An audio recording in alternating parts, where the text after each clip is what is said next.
Somebody said if you don't like playing with LeBron, you wouldn't like playing with Kobe. Bro, you guys got to stop these narratives, man. It's not that I didn't like playing with Bron, you guys. And, I don't want to go into detail about it. Some of y'all comments just be so asinine. Like when I was in Cleveland and I was a young player, I had no idea Bron was going to come back. Kyrie Irving just lit a fuse under one of basketball's most protected legacies, and all it took was one quiet sentence during a casual live stream. No dramatic setup, no big interview, just a calm truth shared in front of thousands that instantly sent the internet into chaos. LeBron supporters rushed to defend their star, debates erupted everywhere, and suddenly people remembered that Kyrie wasn't just another former teammate, he was the one who saw everything from inside those Cleveland locker rooms. And now, he seems more prepared than ever to speak. With a steady stare into the camera, he didn't sound angry or bitter, just certain, as he hinted that once his playing days are over, the full story of his relationship with LeBron will finally be revealed. The reason why I say I would have loved to play with Kobe, because I would have loved to have started my career with, I love Cleveland, don't get me wrong. I'm appreciative of all the things that they've done for me, but at the same time, I would have loved to choose the franchise I wanted to go to. You know what I'm saying? I would have loved to develop next to some of my favorite players and some of my favorite people. Because being a young player, when you're on a team that's not winning a lot of games, there's a lot of bad habits that form. And that's what ended up happening to me when I was very young. I had a lot of bad habits. I was not a winner. I was not a loser. Kyrie's quiet, "Trust me," landed like a warning from someone who has held back heavy truth for years, and the way the livestream chat instantly panicked showed LeBron supporters understood exactly how serious that promise was. To see why, you have to rewind to Kyrie's early Cleveland days, long before LeBron came home. When people forget Kyrie never actually chose to be there, he was drafted first overall in 2011 and dropped into a broken roster still reeling from LeBron's exit to Miami. Night after night he carried a team with no real direction, developing habits he later admitted he never wanted, becoming a scorer-first guard simply because he had no other choice. Just as he was finally stepping into leadership, everything changed in an instant when LeBron announced his return, and Kyrie's entire trajectory was rewritten overnight. A 22-year-old rising star suddenly pushed out of the spotlight, his growth stalled, and the franchise handed to someone else before he ever got the chance to own it. Kyrie never called LeBron a bad teammate, but he always used one specific phrase that told you everything. But when you guys make it about one player, it is kind of just weird. You know what I'm saying? Like, it's not just one player that you have to promote. Like, we had like solid players on our team. When you're playing with somebody like Bron or somebody that you guys like to compare him to, it's a different animal. It's a different journey. You know what I'm saying? Like, you're automatically expected to be at the top of the charts, the top of the league. Every time you play with Bron, it's going to be a lot of media attention. It's going to be a lot of back and forth of narratives. It's going to be about a lot of spun narratives. It's going to be a lot of politics. It's going to be a lot of shit that a lot of people don't see in front of the camera. And for me, I was just a young person trying to figure it out. You know what I mean? It's not that I dislike playing with Bron at any time. It was just literally, it was my time to move on.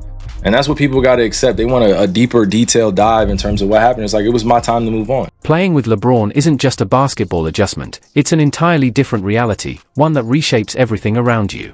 On his team, your progress stops being the focus. Instead, you're measured by how smoothly you fit into his system, how much you contribute to his success, and whether you can accept becoming the secondary piece while he directs the spotlight.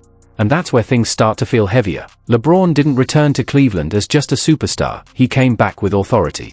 Before Miami, he was incredibly talented but still finding his direction. Those 4 years under Pat Riley gave him structure, discipline, and a calm confidence under pressure. That version of LeBron was the most refined player the league had seen. But the part Kyrie alluded to is deeper. LeBron didn't just master basketball in Miami, he mastered the media, the narratives, and the art of controlling how every story is shaped around him. It was a system designed to guard his image at all times. And when he came back to Cleveland, he brought that entire machine with him. Kyrie has often hinted that everything surrounding LeBron gets filtered, adjusted, and polished before the public ever sees it, with stories quietly reshaped and behind-the-scenes politics ensuring the narrative always circles back to protect one person.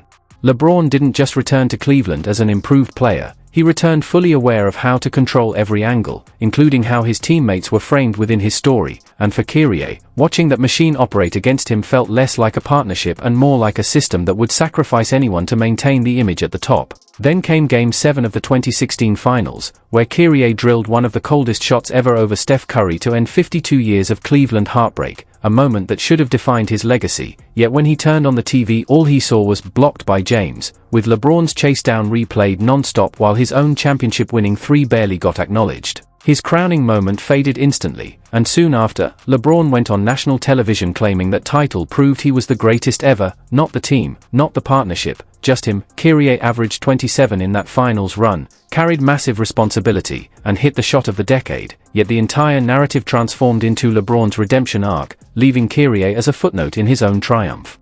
That kind of erasure sticks with any player because it proves the machine around LeBron isn't built to honor a team, it's built to elevate him above everyone else. Then came 2017, where Kyrie put up 29 a night and battled Kevin Durant possession by possession while Golden State overpowered Cleveland. Durant clearly outplayed LeBron, but when the Cavs fell short, the blame landed everywhere except on LeBron. Kyrie got criticized, role players were attacked, and LeBron remained shielded.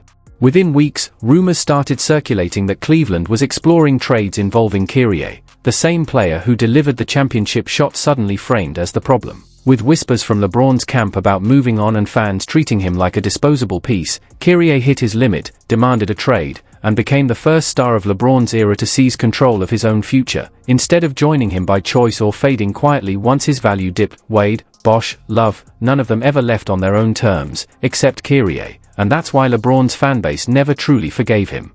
His departure exposed the one truth everyone tried to ignore: the LeBron system only works when every other player accepts being replaceable. Kyrie refused, and the entire illusion started to crack. That's when the character attacks began, sharp, personal, and non-stop.